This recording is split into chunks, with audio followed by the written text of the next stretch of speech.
Cambodge, août 1973.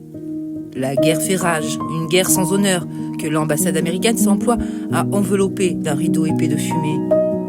Pour l'homme de la rue, aux États-Unis, elle passe presque inaperçue. Les B-52 bombardent les populations civiles pour contraindre les terribles Khmers rouges, soutenus par les troupes nord-vietnamiennes, à négocier. À Phnom Penh, grouille une société cosmopolite de diplomates, de réfugiés, de journalistes. Parmi eux, Sydney, du New York Times, un de ces hommes intègres, passionnés de vérité, et à ses côtés, le Cambodgien Diep Pran, doux, acharné et efficace, fasciné par le métier de reporter.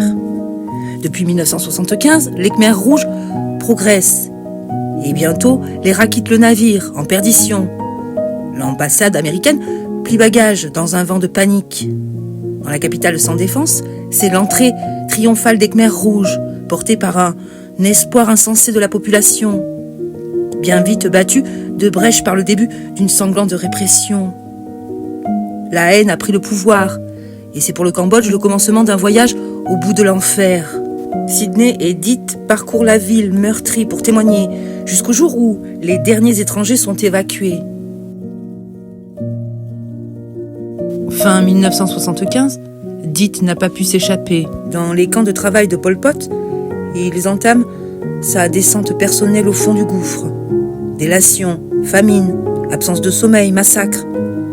Angkta travaille les corps pour briser les âmes. L'image la plus hallucinante peut-être est celle de ces tueurs de 12 ans, abreuvés de haine, devant lequel, par peur, les hommes courbent la tête. Mais Diep est de la race de ceux qui survivent. Il s'évadera et retrouvera Sydney.